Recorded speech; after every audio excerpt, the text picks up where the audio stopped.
start it as a PowerPoint so it's bigger? No, I can't do it actually. There have been a lot of little patchy fires everywhere across the board.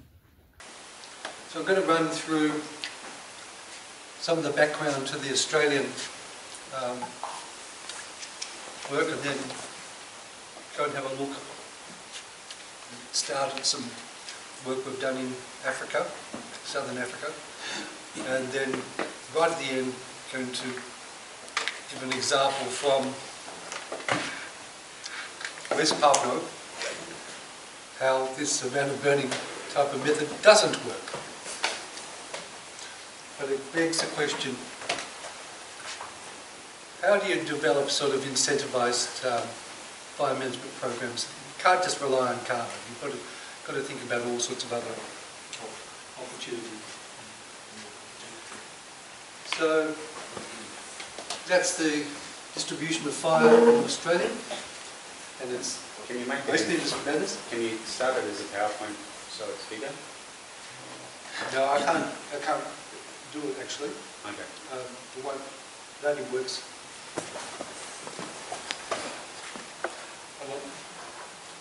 Follows that very clear north-south rainfall gradient. In the dark blues there, over 1,000 millimetres, getting up to about 2,000 millimetres, right in the north. And as you go into the arid centre, it's land, and that just mirrors the fire frequency.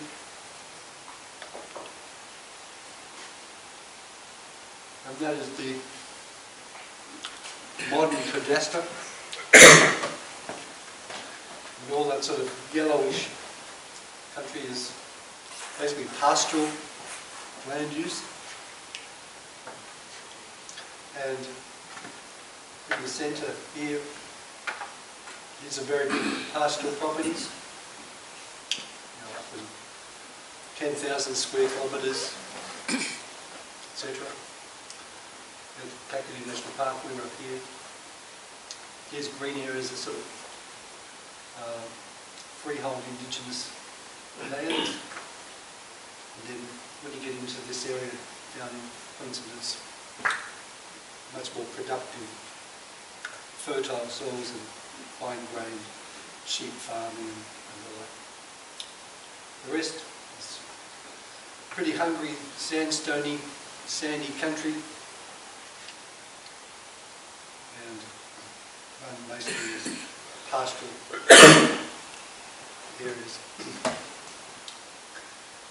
And realistically, in the early dry season, you can deliver very patchy fires like that. Scorch heights less than 2 metres, whereas these bottom panels, that late dry season, very severe fires. This panel here is in Kakadu National Park.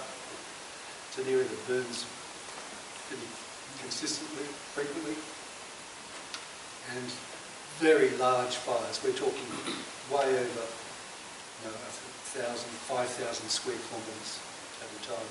So if you have actually burnt out a big area like that, no patchiness, it's not much good as a habitat. These eucalypts will actually, won't in the main be affected. They'll drop their leaves, canopy scorch, but they'll bounce back. So they're pretty resilient vegetation. And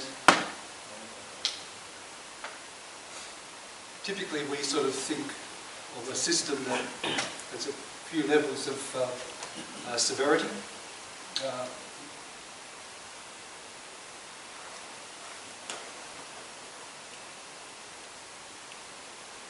And this one, very low severity, actually these are all from long-term monitoring plots. And likewise here's low severity, but it's far less patching, it's more extensive, but the canopy mid-story has not really been burnt. Here mid-story has been burned, so moderate severity, high severity, referring to the canopy taken out. And here's some data from 170 of our monitoring plots, of 10 years of observations. And in the early dry season, you really get typically this situation that 80% of all fires just running through the landscape are of low severity, moderate, medium, high. Late dry season is a big switch after about August, September. Climatically, just becomes incredibly hot, 35 degree plus 40 degree temperatures, often windy, very low humidity. And you get some early dry season, low severity fires, and with a lot more moderate and high severity fires. And we've found that to be very consistent. That's some data which was published in paper 2006, but when we've looked more broadly across the savannas, we typically get that same sort of distribution. Mostly early dry season fires have low severity, late dry season very high severity. And sort of interestingly, when we've actually done the same work in Africa, we actually get exactly the same results. Very similar proportions. So it's quite a universal characteristic.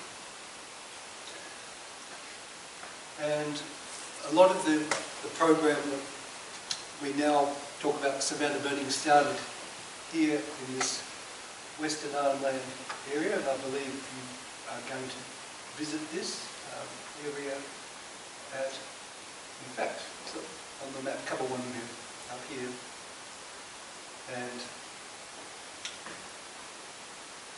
there's Kakadu National Park, so the World Heritage Property next door, and then there's 28,000 square kilometre area, very rugged sandstone landscapes, lots of rivers draining off the sort of the sandstone plateau, and on this side just showing very high biodiversity, and it's related to that ruggedness.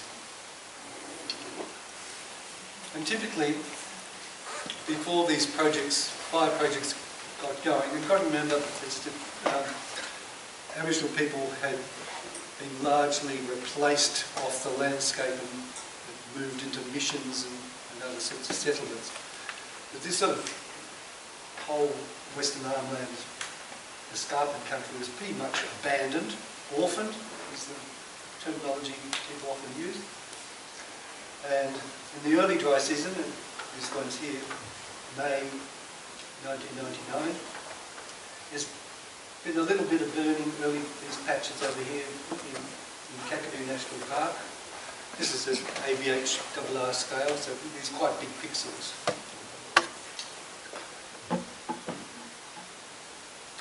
And nothing happening out here in this country, but by the end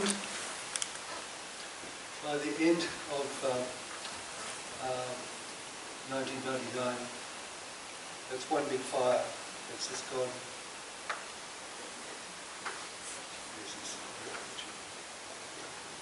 Through all this Western Arnhem. So we had this boom and bust situation. Country being trashed. And then along came the opportunity through the establishment of a liquefied natural gas plant in Darwin Harbour. They were required to reduce their emissions abatement, and they signed up a contract with Aboriginal landowners here in the Walfa area, but the WAFMA agreement, Western Arnhem Management Agreement, a 17-year contract to run an emissions abatement program. A lot of the early work was just building people's capacities to be able to manage fire, do a lot of planning, etc. And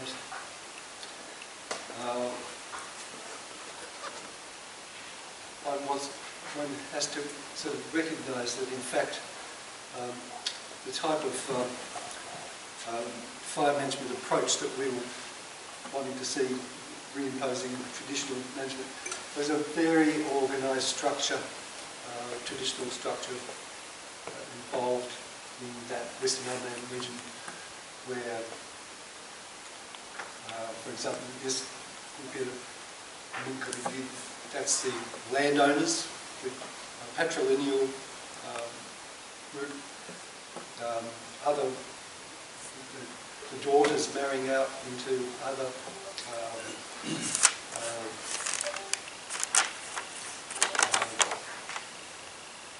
clans,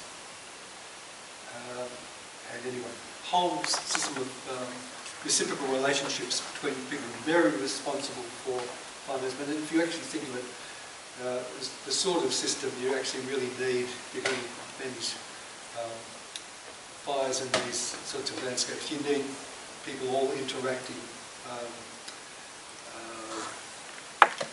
different responsibilities for the fire management.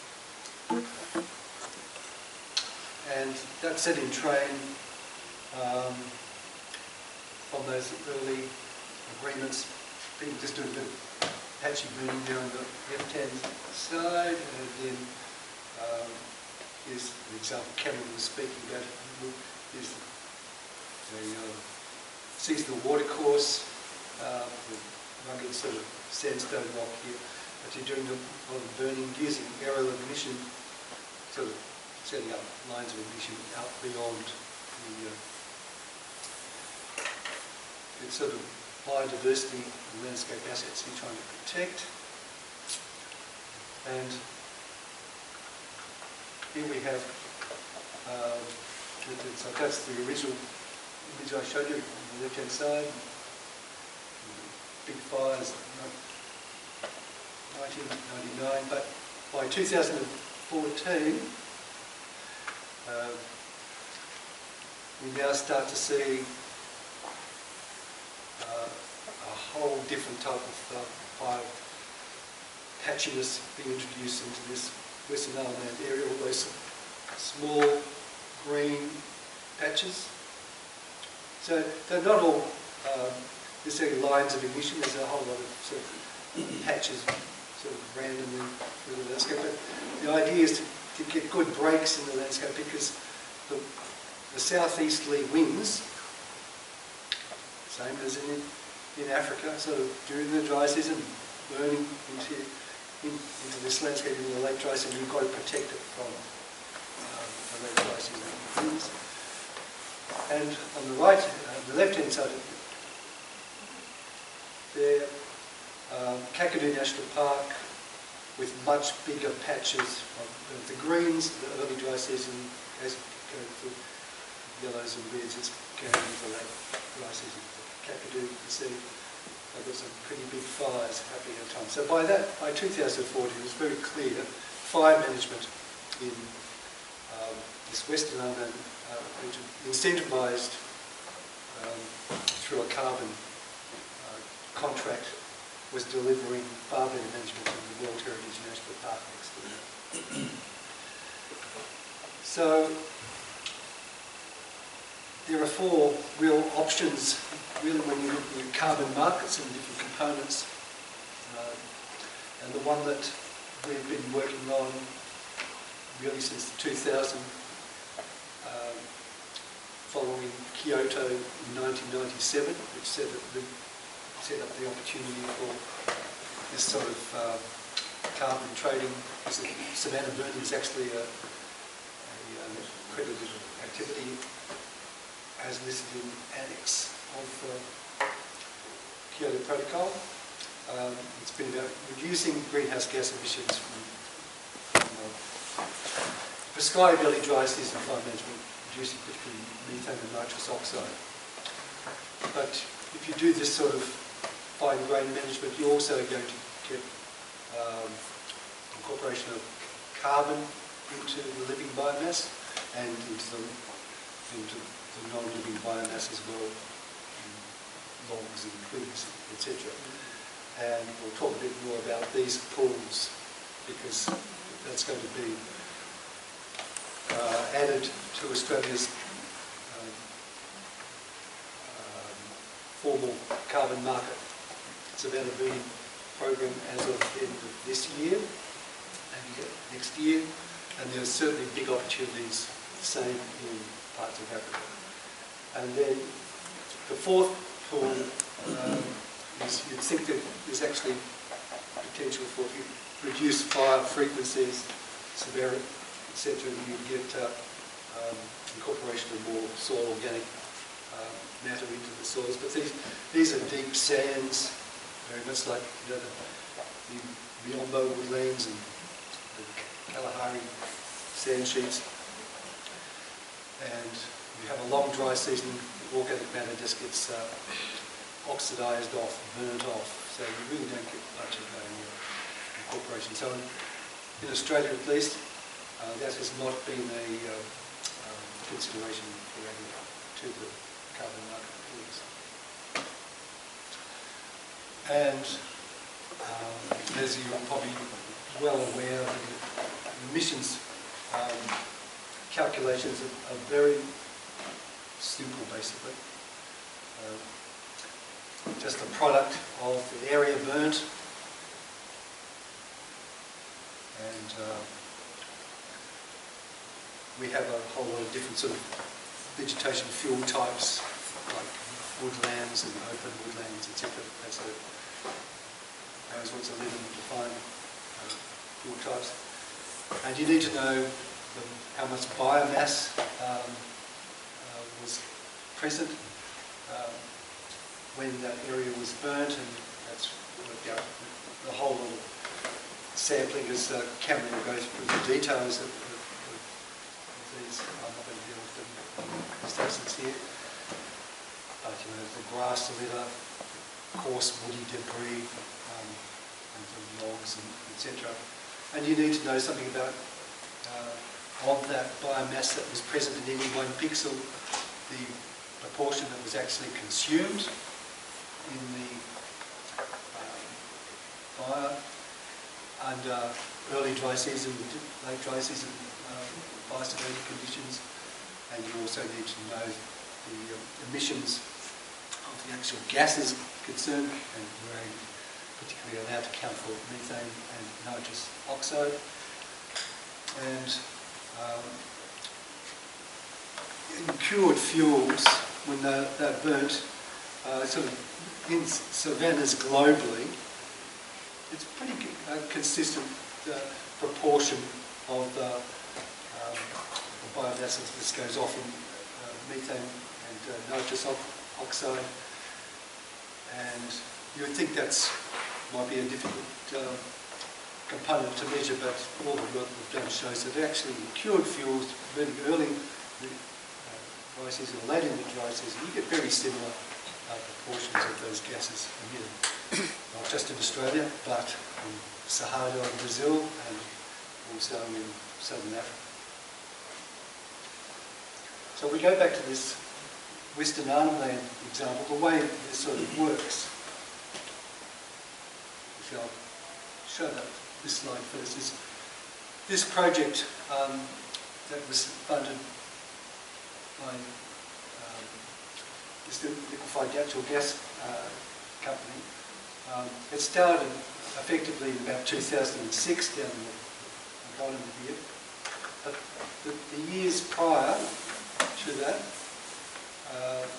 pre-project, up to 2004, this shows you got big slabs of country burnt in the late dry season, these red colours, and this boom and bust sort of cycle, where not much fire happens, 1 or 2 years after fire, then it all goes up.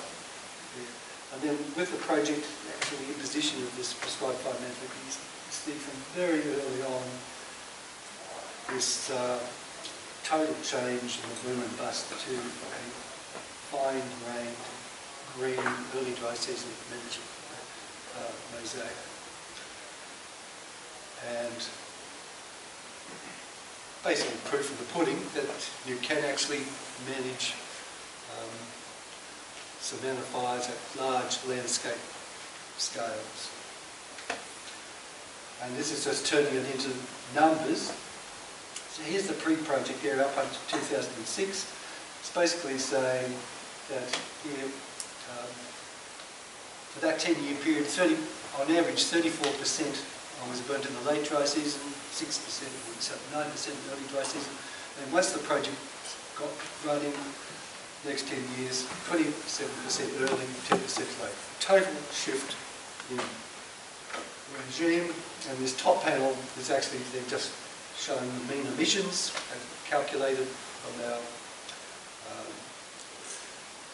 equation shown previously. The emissions equals the product of area burnt, fuel consumed, emission factors. That was running at, let's say, baseline of about 500,000 tonnes of CO2 equivalent, and then once the project came in, was going down to about 350,000. So that abatement, the difference between there and there on an average year, let's say it's 150,000 tonnes abated. Let's say that's worth $20 US per tonne.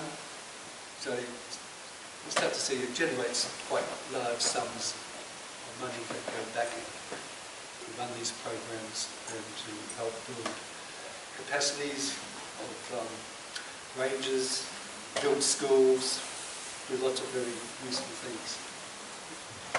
All coming around and just reintroducing fire management.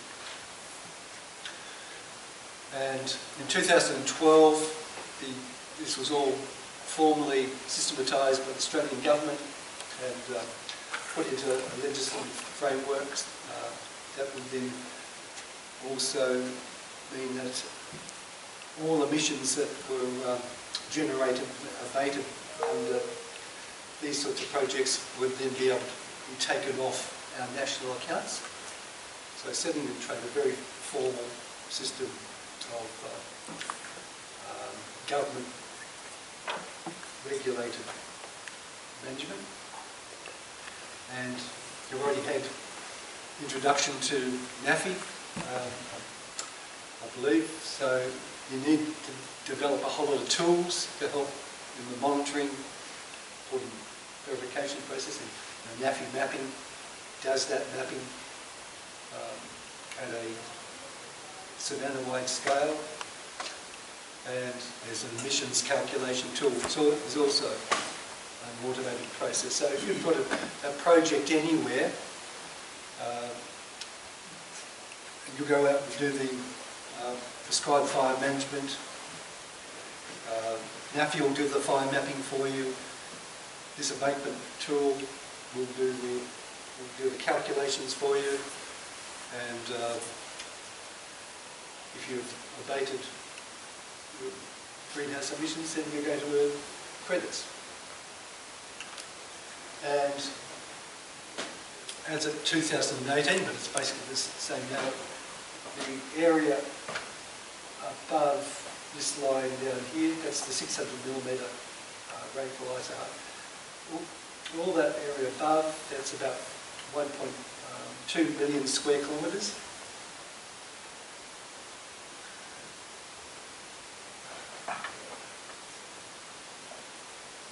And these are the projects that are now being undertaken across that landscape. It's about a quarter of that whole area, and mostly it's on the Aboriginal land. So that brings us up to the present time with the savanna burning projects in Australia. But as I've always mentioned, there's a huge potential for sequestration. If you get a more benign fire management regime in place, you can sort of reduce the impacts of these very severe late dry season fires. And this photo exactly of a fire that just cleaned up an area of 900 square kilometres with very major stem death. And this is showing down the bottom here. This is the diameter size of the stems, 5 to 10 centimetres up to 45, 50.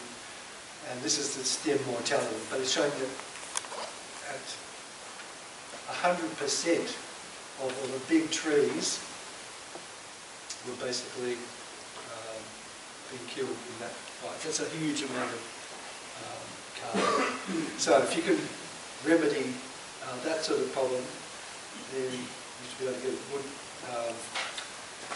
sequestration abatement. And this just shows that it's for sort of eucalypt open forest. Just to look at this with the biomass, it's really just related to fire severity. You get huge mortalities, more frequent fires occur, and that's again from long-term monitoring plots. So I very much encourage people to think about long-term monitoring plots to get these sorts of data. And our assessment would suggest that these are the sort of indicative areas where these types of savanna burning projects will work. Northern Australia, the Cerrado in Brazil, southern African savannas, particularly the Miombo, and the North African savannas, and Gasco and bits and pieces elsewhere. But so the four main regions would be southern, particularly southern hemisphere, Africa, northern hemisphere, Africa, Cerrado and Australia is where these savanna burning options really lie in, and as defined by, you need at least sort of 5 consecutive dry season months where the amount of rainfall is less than 10% of the total range of groups and the like, and just spending a lot of time walking through the whole process, and everybody understands it. You know, it's very, very straightforward. Just need people just to think a bit about it.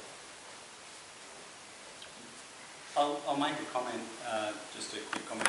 Jeremy had the slide there and said the original method came out, or legislation came out in 2013, and then 2015, and then 2018, and now there's a new one. Now the methodology didn't really change. The original methodology was for areas above 1,000 mils rainfall.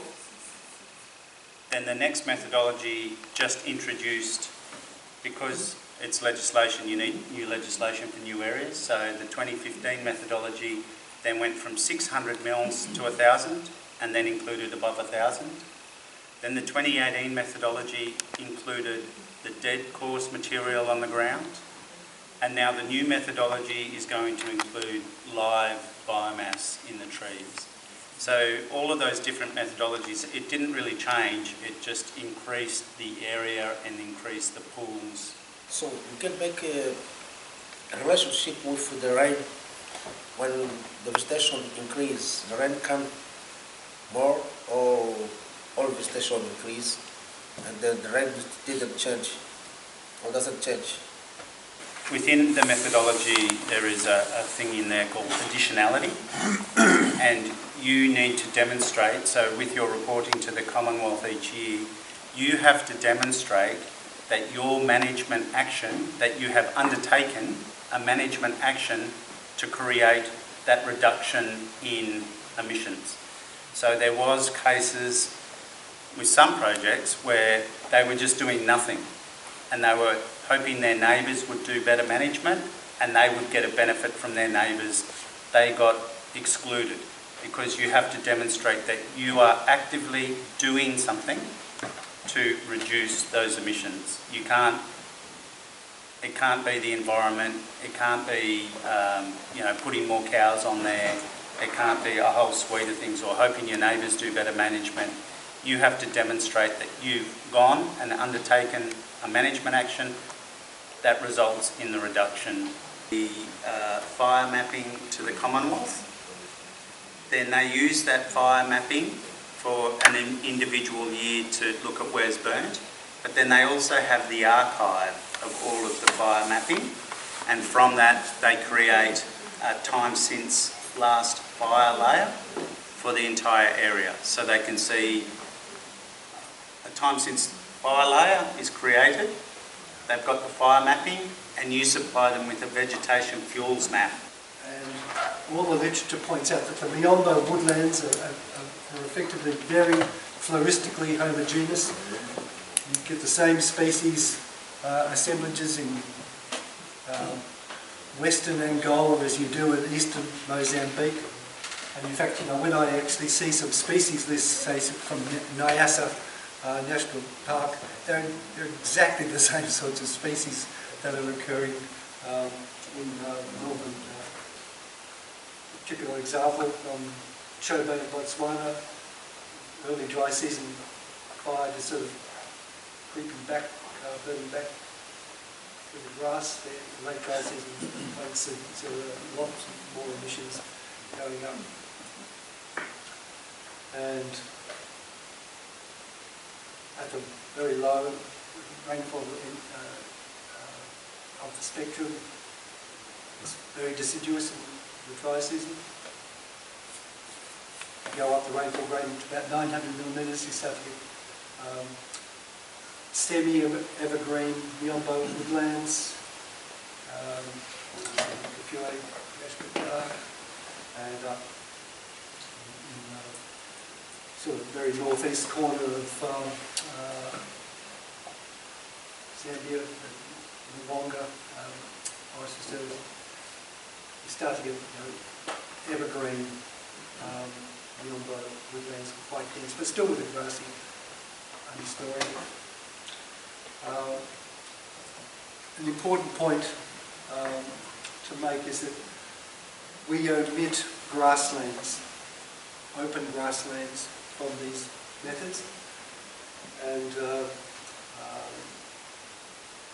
the reason being, if we just look at this bottom two photos in Kafue National Park and the down one and then Angola.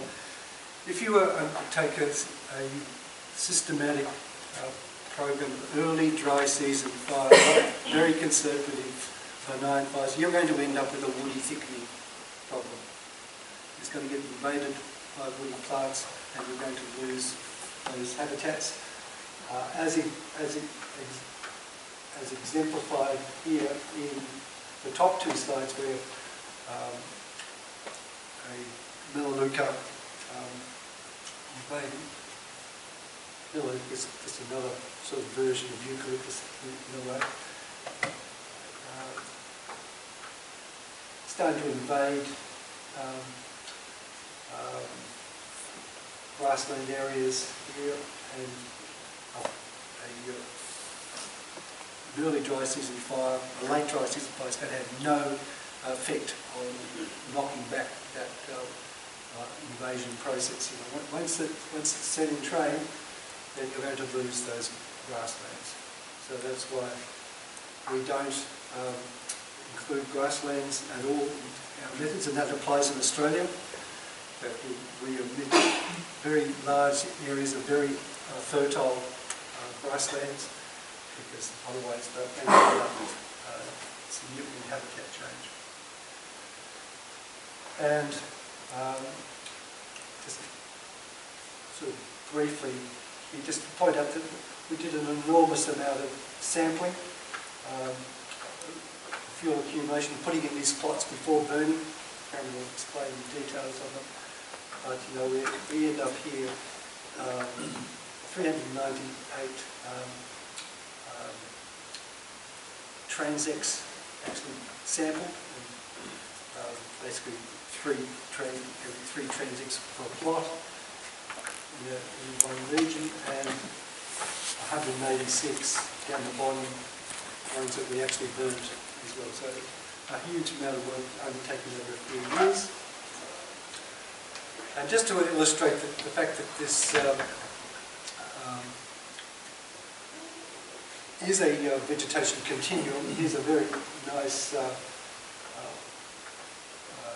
display of an ordination, starting with the low rainfall Cedillo and Chobay sites through to the higher rainfall Miombo woodlands in northern Zambia. And basically it's just a floristic continuum. Just picks up more species as you go up the rainfall gradient. And we've structured it such that, like in Australia, we have 600 to 1,000 millimetre rainfall sort of zone, greater than 1,000 millimetre rainfall zone, and woodland canopies versus open woodland, where woodland, let's say, is 30% and greater canopy cover, open woodland less than that. That you get, it's very annoying. That say the 600 to 1,000 millimetre open woodlands, 13 tree species, woodlands 83 tree species, higher rainfall up to 89. So very much a structural continuum as well. You can actually partition this whole gradient into a small number of fuel types, rainfall zone fuel types, and that's the basis of a methodology. This is some of the people we worked with, some in this room. Thank you very much. And that was all been written up in a couple of papers which are readily accessible, setting up the framework, how this works. And the next step is actually to turn this into a VCS methodology, and that's very advanced. The final iterations going back to Vera this month, and that will set up some methods for Australia, for Miombo woodlands in southern Africa, but also will provide a global default method that you could use sort of basically anywhere where it's eligible for the big long dry season. And as mentioned previously, opportunities for sequestration in Australia, they certainly exist in these fire-smashed sites, particularly under sort of lower productivity regions like in Cedillo and Chobay, into obviously Angola and Botswana as well. And basically showing this is something that OT will take up with you tomorrow. This is some early work that he went and resampled these plots that were put in by the Norwegian Botswana governments in 1992. And there's a census, just a biomass pre-basal area, some of 44 plots, and basically showing that these are all lake dry season fires. The more frequent the fires, the decline in base oil or woody biomass.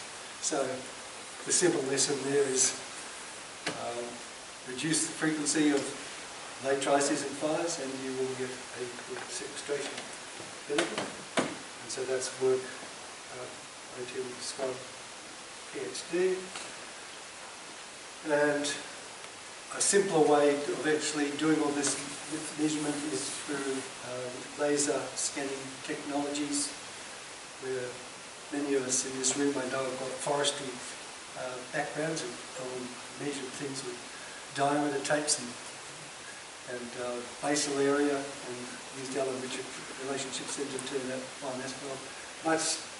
Much more efficient if you can just use laser scanning technology and then be able to get a very high precision estimate of biomass at landscape scales, which later on, in the next couple of weeks, a bit more opportunity to talk about.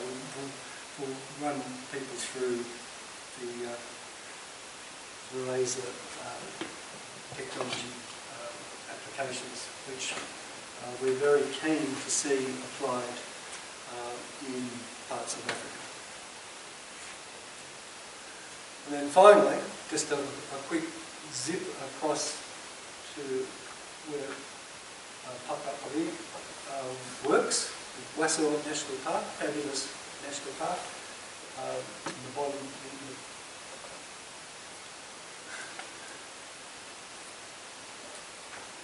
of the island of New Guinea. It's a savanna landscape, and we were invited by the Indonesian government and the German International Aid Agency, GIZ, to go and do an assessment of the potential for this savanna burning type of method in Wassenaar and its surrounds. And we came to a conclusion that it wasn't applicable. And it's quite an important point, because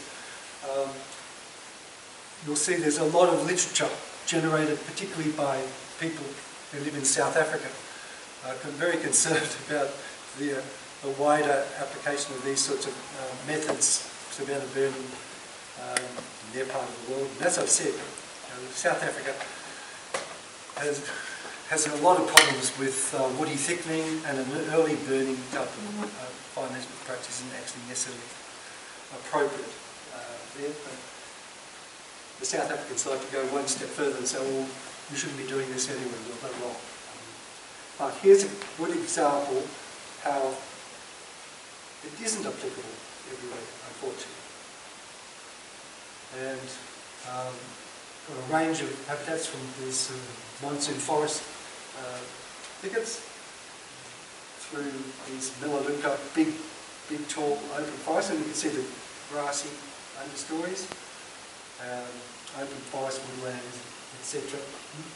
There's a lot of Melaleuca in those landscapes, not just eucalyptus. And the problem really there is that the fuels never get the chance to dry up, because there's rain at all months of the year. Sure, it's relatively diminished once you sort of get down to June, July, August, September, but there's still a lot of water in this landscape. The fuels, the pricing fuels never dry out, or largely don't dry out. And in fact, if you drive along the main sort of road going through this wonderful national park, end of the dry season, there's these very high water tables. There's water everywhere, and there might be subsurface, but it's just meaning that everything's staying green. So if you go and do an early dry season burning or late dry season, you're going to be burning moist fuels all the time. You're going to be generating lots of methane. So the approach does not work to reduce emissions, and we have to point that out. It's not going to work there. But that begs the question, and very importantly, that if you're wanting to find market ways to help manage this fire-prone landscape, carbon may be appropriate in some places, but you do need to think about other opportunities. And Australia this year is going towards the development of sort of a biodiversity market as well. And those are the types of things that I think need to be thinking about in the future. Obviously, in an African context, there's lots of RED plus types of projects as well. And so you need to sort of think through what sort of market mechanisms may be appropriate to your situation. It's not just an answer. Okay, similar to what Jeremy was talking, the area we're talking about essentially is through Mozambique, Zambia, Angola, Botswana. There are fire issues. This is a fire frequency map using the NASA 500 metre product. Obviously, the more red it is, the more fires there are through time. You can also look at the one here on the left. It's the total fire frequency, so the amount of times it's burnt over that 21-year period. And the one on the right is the late fire frequency, July to December. And as you can see, there's little difference between the total fire frequency and the late fire frequency, essentially meaning that the bulk of the fires are occurring in the late dry season.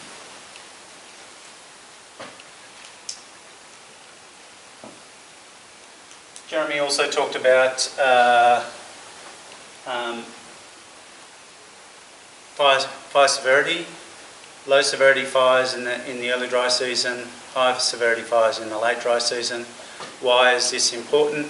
Well, it's important for emissions because you can see in the lower severity fires, it's not consuming as much of the fuel, so there's less emissions. In the late dry season, you're consuming a lot more of the fuels, a lot more of the grass, the shrubs, the leaves on the ground are burnt, so you're having more emissions in the late dry season than you are in the early dry season. Patchy fires, areas unburnt, you're not consuming all of the leaves on the ground, you're not consuming any of the shrubs, emissions are less.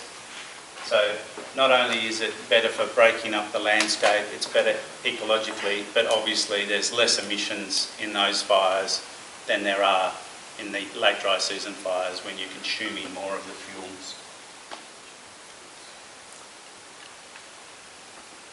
And if we look at this in an African context, these are all countries, Botswana, Angola, Namibia. These are emissions calculations through the year for a number of years from 2003 to 2019, and it's looking at monthly emissions. And you can see across all of the countries, you're getting peak emissions around September, October in the late dry season, with very little emissions from fires occurring in the early dry season. So ultimately what we want to do is shift the fire regime more to the early dry season to reduce the emissions in the late dry season. Again, in an African context, where we're talking about is the Miombo in this first instance. Interested in the Miombo woodlands in southern Africa, excluding other habitats, the grasslands, the close forests. We specifically excluded areas of the grasslands on good soils, like around Panabatanga and all those sorts of areas. The Mapani we excluded, and ones that the big acacias like Arialoba and the like, excluded them because they again often are really on better soils than the sort of Miombo, which is really on the sands. The other thing I'll say is these maps, so this map here, it's just a regional map. So within country, there'd be a lot better mapping of these habitats than just this regional one. So this map's not saying that this is what it's going to be. It's just indicative of this is the sort of geographic region where Miombo occurs. And that's certainly, at Zeba et al. Map is the latest mapping for most reliable mapping of those sort of vegetation types that currently exist at that scale. And so that's in a book that's Natasha Ribeiro and others that produced. So that's the current standard price period. So you do have a wet season where all the rain falls, and then you do have a very dry season with next to no rainfall, like less than 10% of the total rainfall falling in that 6-month period, which is again very consistent to what we have here in North Australia. Our wet season is the same period. February for Darwin is the wettest month.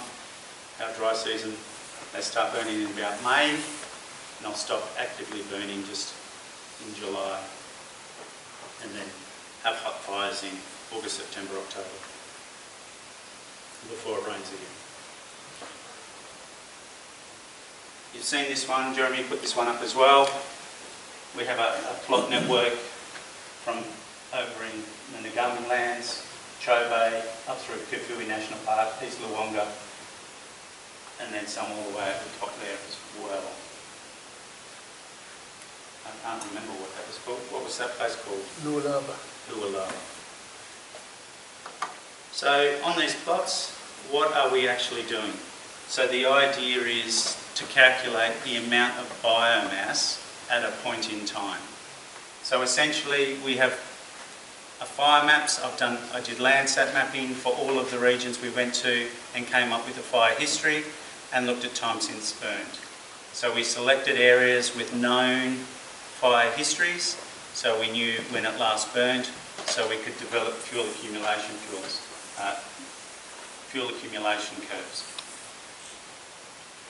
So fine fuel and coarse fuel. What we call fine fuel is the grass on the ground, the leaf litter, and all twig material less than 6 millimetres in diameter. How we measure that is we do destructive sampling. The transects were 50 metres long. Every 10 metres we put down a 1 by 1 metre square. We cut all the grass, weighed it. We collected all the leaves, weighed it. We collected all the sticks, weighed it. We took subsamples. For each plot we got a little bag of grass, a little bag of litter and a little bag of coarse, and dried it to get dry weights. Coarse woody material, that is any stick that is bigger than 6 mils and less than 5 centimetres in diameter. We collected that in 3 5 by 5 metre areas. Again, what we did is we collected all of it and we weighed it.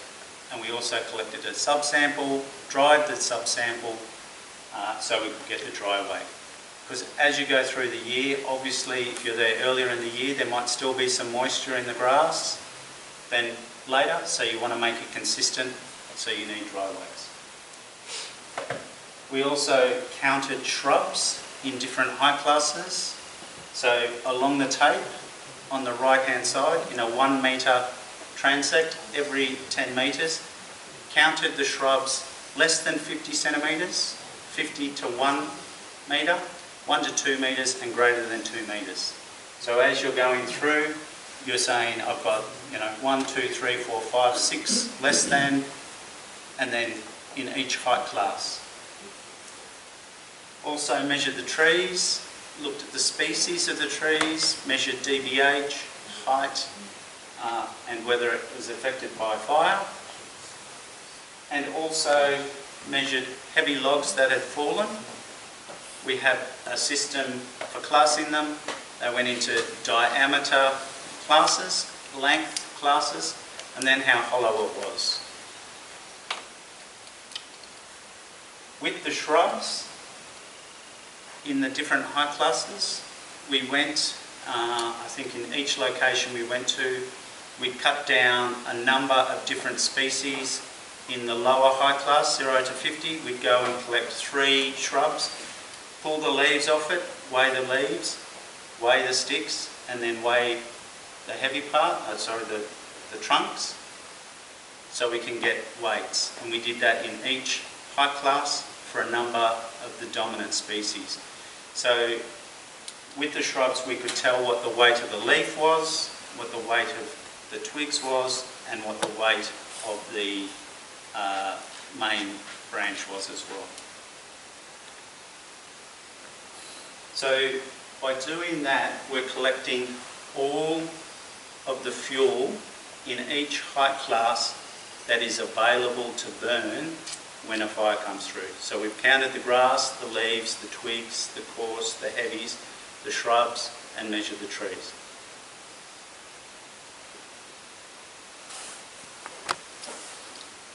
In Australia, we didn't do this in Africa. In Australia, we also looked at the seasonality of litter accumulation. So in Africa, a lot of your trees are deciduous, which means that the fuel load on the ground isn't consistent for the whole year. You have increasing fuel loads as those trees drop their leaves. It's very similar in Australia. Even though eucalypts aren't deciduous, they flush their leaves every year. So every year the eucalypt tree will drop all of its leaves and get new leaves, but it does it through the year. And in Australia, this is month along the bottom here, and this is tonnes of leaf litter on this angle here. And you can see that it drops in about March is the lowest leaf fall, and then it peaks, if we look at it here, it peaks in about September. So if you're calculating emissions and you're just saying the fuel's consistent on the ground, you're wrong. There's more fuel in the late dry season to be consumed than in the early dry season. Likewise, in Australia, we actually look at decomposition. And the way it's currently being calculated is they just take away a decomposition factor every month, but that's incorrect. There's also seasonality of decomposition. We have decomposition here in the dry season.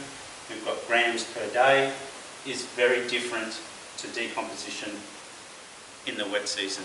So essentially decomposition's a moisture-driven process, and so we need to account for the different decomposition for the different seasons as well. So decomposition is very low through the dry season. The fuels are accumulating, so there's more fuel in the late dry season. We haven't looked into this in Africa, but it's coming into the Australian methodology, the new Australian methodology. Okay. So the idea is that for any particular fuel type in a different habitat, we can derive these fuel accumulation curves. So on this axis, we have tonnes of fuel per hectare, and on this axis, we've got years since fire. So obviously, the longer it goes unburnt, the fuel accumulates through time, and it does plateau off at some stage. But we need to know at what point, if this burned, say, year 4, we need to know how much fuel there was on the ground. If it burns 4 years after fire, the amount of fuel on the ground is different to if it burns 1 year after fire. After you go to the wildlife park, and I'll see many of you on other days, and I'm very much looking forward to having conversations with you about some of the fire work that we do, where it's relevant to you guys. And we'll just work out with Catherine when that's feasible